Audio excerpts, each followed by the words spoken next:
I am Nancy, and I have an older brother named Keith, who is 7 years my senior. Since childhood, Keith displayed exceptional academic prowess, excelling from an early age.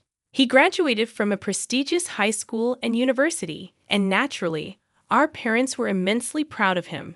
They often spoke about Keith's remarkable achievements. Growing up in an environment where he was expected to excel and constantly praised, Keith's personality underwent some changes. Upon graduating from university and finding a job, he decided to leave our family home, sarcastically remarking, "I can't bear such a mundane life in this house anymore." I'll never forget the wry smile on his face at that moment. Our parents, visibly surprised and somewhat saddened, recalled how cheerful and cherished Keith used to be. Admittedly, I felt anger during that time. I didn't stand out academically or in sports, and my high school wasn't super prestigious. Still, I valued the bond and love within our family. Both Keith and I owed our lives to our parents' support, and I wished he felt the same.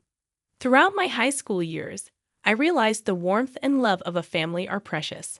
Strangely, my brother seemed immune to that love. Our parents showered us with endless affection, yet Keith perceived them as ordinary people. As a child, he was my hero, handling everything perfectly. He used to care, play, and help me study. However, by the time I was about to graduate high school, he started questioning the value of higher education and dismissed my pursuits. Whenever confronted, he blamed our parents, claiming he became this way because of them. I cried, but my parents reassured me, saying, "Nancy, you've grown into a truly kind-hearted person." Encouraged by their kindness, I entered a national university and secured a job at my dream company. By the time I started working, my parents were almost 60, and my brother was already married. Oddly enough, neither my parents nor I had met his wife. Despite numerous invitations, he hesitated, citing considerations about introducing her to our family. About half a year into my new life as a working professional, an unexpected event disrupted my routine. During work hours, I received a personal call from my usually aware mother. Concerned, she inquired about my well-being and then dropped the bombshell. "Your father suddenly fell." My heart sank, and I immediately informed my supervisor, rushed to catch a taxi, and hurried to the hospital my mother had mentioned along the way. As I made my way to the hospital, my mind was filled with repeated hopes and prayers for my father's well-being. Upon entering the waiting room, a heart-wrenching scene unfolded. My mother, tears streaming down her face, greeted me with visible distress. "What happened, Mom?" I asked, settling beside her with a heavy heart. The morning had started like any other, and the sudden turn of events left me unable to process the unfolding situation. Words poured out of me, one after another, seeking answers. After a pause, my mother quietly uttered, "Your father has been diagnosed with cancer." The revelation hit me like a tidal wave, causing time to momentarily stand still. The shock, surprise, and anxiety within me spilled out in my voice as I questioned, "Why?" Taking a deep breath, my mother began to speak with a tone laced with sadness. "It's stage 4. The cancer has spread to the bile duct, and they said it's hard to remove it all." Her tears flowed uncontrollably, and I struggled to find words as I listened, grappling with the weight of the news. Seeking a glimmer of hope, I asked, "What treatment will be done next?" My mother nodded somberly, and after a brief pause, the attending physician entered to explain the detailed condition and treatment plan. The reality of my father's illness had surpassed expectations, with confirmed metastasis to other parts. Even if they operated, there was a significant risk, and success couldn't be guaranteed. In the heavy silence of the waiting room, my mother and I held hands, attempting to come to terms with this harsh reality. The doctor's matter-of-fact words emphasized the crucial choices ahead, continuing with chemotherapy or opting for support in a palliative care ward. The ticking of the clock's second hand seemed to carve through the atmosphere, underscoring the gravity of the situation. Contemplating how to navigate this challenging moment, I suggested involving my brother Keith in the decision-making process. Picking up my smartphone with a forced smile, I informed my mother that I had already attempted to contact Keith. However, recalling his past behavior and nature, I sensed a premonition: his reluctance to face tough decisions. Despite his potential resistance, I persevered, believing in the importance of gathering the family's opinions. After numerous attempts, I finally heard my brother's slightly irritated voice, urgently and anxiously. I pressed him to understand our father's condition, emphasizing the need for his presence at the hospital. His dismissive response lacked empathy, shaking me to the core. As I reminded him of our father's immense contributions to our family, tears threatened to spill as I confronted my brother's apparent indifference to our father's critical condition. However, my brother, devoid of any visible emotion, briskly stated, "Now is not the time to be fussing over this. There's no point in discussing further. I'm hanging up," and promptly ended the call. Stunned by the exchange, I found myself at a loss. My astonishment at my brother's indifference was evident. I had known he lacked a sense of family bond and gratitude, but I never imagined he had grown into such a detached person. Returning to my mother, a look of concern was etched on her face. "What happened?" she inquired. I replied, "It seems he is quite busy now," avoiding the details. My mother sighed deeply, murmuring, "It would have been comforting if Keith was here." In the following months, my father chose to spend his final moments in a palliative care ward, and after that decision, he quietly passed away. I informed my brother of this somber news over the phone, conveying the details of the wake and funeral. However, his response was cold, stating, "I'm busy with work, so I can't attend. Please proceed without me." True to his word, he didn't appear at our father's wake or funeral. Even my mother seemed shocked by this fact. She probably never imagined her son wouldn't show up for his father's funeral. Both family and acquaintances expressed their surprise and disappointment at his absence. After the funeral, when a moment of quiet settled among the family, my mother exhaled deeply, muttering to herself, "He really didn't come." I took her hand and said firmly, "Mom, let's not worry about him anymore. We have to let him walk his path. For now, let's cherish our memories of Dad." In response, my mother tightly squeezed my hand and smiled, saying, "Thank you." Unbelievably, the next day, my older brother suddenly appeared at the apartment where we live. When I opened the door, his expression was different from usual, filled with an urgent restlessness. Stepping inside, he demanded, without any greeting, "Where is the inheritance father left behind?" Shocked by his demand, I emotionally retorted, "Seriously? Someone who didn't even show up at the funeral. And now you're saying this?" Visibly irritated, my brother snapped, "Kids should stay quiet," instantly tensing the atmosphere. My mother stepped forward to calm the situation, explaining, "Apart from this apartment, your father didn't leave much behind." "There's no way that's true." Retorting in frustration, my brother barely concealed his anger. Remaining calm, my mother placed my father's passbook on the table for him to see. Flipping through it, it became clear that all the savings our father had were transferred to a different account. "What is this all about?" my brother exclaimed in surprise. Gently, my mother replied, "Your father had instructed to move all the money to my account earlier. Also, this apartment's name has been changed, and now it's in my name." Taken aback, my brother was at a loss for words. He merely clicked his tongue in frustration and left. As we watched his departing figure, we were once again filled with admiration and gratitude for our father's foresight and his plan to protect the family. A few months later, my mother suddenly fell, and she was immediately taken to the hospital. It was completely unexpected, and the family was filled with shock and concern. The diagnosis revealed that she had pneumonia, and it was in a more advanced stage than we thought.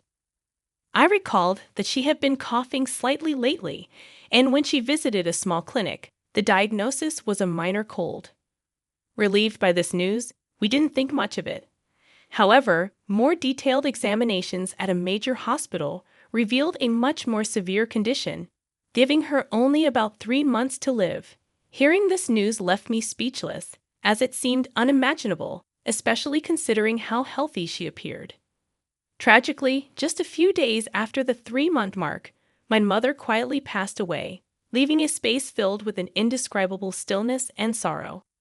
Filled with guilt and grief, I questioned why I didn't notice sooner and why I didn't take her to a bigger hospital immediately. Even after learning about my mother's pain, there was no sign of my brother coming to our house. My aunt, my mother's sister, and I handled the arrangements for the wake and the funeral.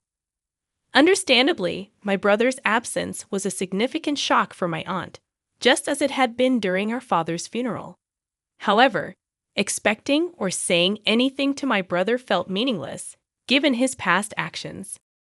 A few days after the funeral, as my aunt and I were sorting out the heirlooms, my brother appeared again, accompanied by his wife, whom we were meeting for the first time. He bluntly inquired about our mother's inheritance, assuming she must have left something. Shocked and dumbfounded, my aunt stared at him in disbelief. The most astonishing part was that beside my brother stood his wife, my new sister-in-law, who neither met our eyes nor greeted us. She just stood silently next to my brother. Even more shocking was that my brother didn't even visit our mother's grave, trying to maintain calmness. I suggested, "Brother, please at least pay your respects to our parents. Visit Mom's grave." However, he responded dismissively, "Does that even mean anything?" He quickly followed up with, "By the way, how much of Mom's inheritance is left?" At that moment, May's expression changed drastically. In a voice filled with anger, contrasting with her usual warmth, she sternly admonished Keith. "How can you think of such things at a time like this? Nancy is managing the funeral on behalf of both of you, putting in all her effort. Shouldn't you act with a bit of gratitude, thinking of your parents?" However, my brother completely ignored our aunt's anger, responding dismissively, "Auntie, it's none of your business. Don't interfere." With demands made by both my brother and sister-in-law, the atmosphere in the room became cold and tense. Behind my brother, his smiling sister-in-law remarked, "Of course, I remember your name, Nancy. Do you plan to keep all of your mother's inheritance for yourself? Sorry, but we can't allow that. This apartment is so lovely. I think it's perfect for us." I never imagined that my brother and his wife would make such audacious demands. "Why should I have to leave for the sake of both of you?" I asked, my voice quivering. Undeterred, my sister-in-law continued, twirling her finger. "This apartment has just been renovated, and its location is amazing. It's close to the station, and there are plenty of shops, so we'll be living here." My anger reached its peak, and I couldn't hold back. "Big brother, all you care about is the inheritance. What are you thinking?" Turning away, my brother let out a heavy sigh, remarking, "Such vulgar behavior. Do you think raising your voice solves everything? We'll be back here in 3 days. Have everything ready to move out by then." Their intentions became crystal clear with those words. A mix of my anger and sadness bubbled up, and I couldn't stop my tears from flowing. However, this wasn't just a one-time event. Determined, I wiped my tears. My aunt gently tapped my shoulder and handed me a letter. The delicate handwriting of my mother adorned the envelope's surface. "What's this, Auntie?" I asked, carefully opening the envelope. "Your mother entrusted this to me for a just-in-case scenario. She told me to give it to you at the right moment," my aunt said, tears forming in her eyes. Unfolding the paper inside, my mother's beautiful handwriting filled the page. "To my precious Nancy, if you are reading this letter, it means I'm no longer in this world. I'm truly sorry for our parting." Warmth filled my eyes, tears beginning to flow. "You might have Keith visit the house concerning the inheritance, but don't worry, everything that your father handed down to me is now yours." I was at a loss for words. I had no idea my mother had thought this far ahead and prepared everything in advance. "I'm sorry for suddenly leaving you alone, but I'm at peace because I've seen how much you've grown into a wonderful person. While learning is essential, it's not everything. The kindness and compassion you learn through your interactions with people are what I believe hold the most value. Your father and I were genuinely happy to see you grow up with such a warm heart until our last days. Words can't express just how proud we are of you. I truly want to express my heartfelt gratitude. Thank you. Overwhelmed, I read on, deeply moved. Mom. The words before me blurred with my tears, but I was determined to take in every sentiment my mother had conveyed and continued reading. Actually, after your father passed away, following his wishes, I secretly changed the apartment's ownership to your name. I'm sorry for using your seal without permission, but it was both your father's and my wish. Please don't be angry. Life has its ups and downs. Even when things get tough, we want you to persevere and live your life fully. So stay strong and find your happiness. The letter ended there, tears streaming down my face, wetting the paper. My aunt, standing next to me, pressed her eyes and shed tears alongside me. Your sister truly cared about you. In her heart, you were a treasure, my aunt said, gently holding my hand. From the envelope, a bank book in my name emerged.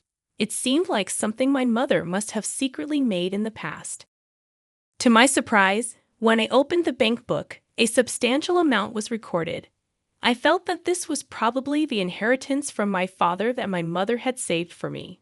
A few days later, my brother and his wife showed up at the house without even knocking on the door. They entered as if it was their own home. It's time for you to leave, just as promised, right? My brother sarcastically said.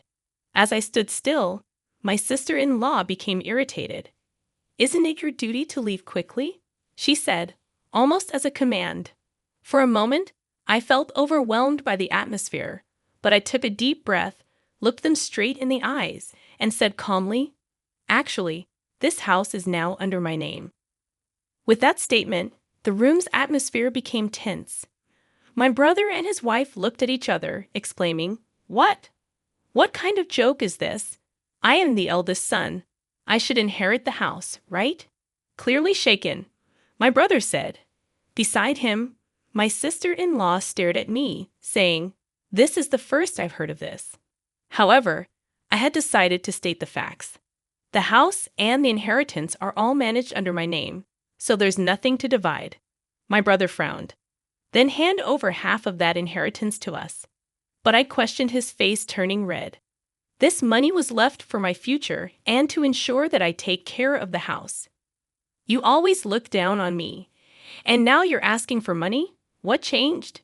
Surprisingly, my sister-in-law exclaimed, Wait, what is this? This isn't what we were expecting.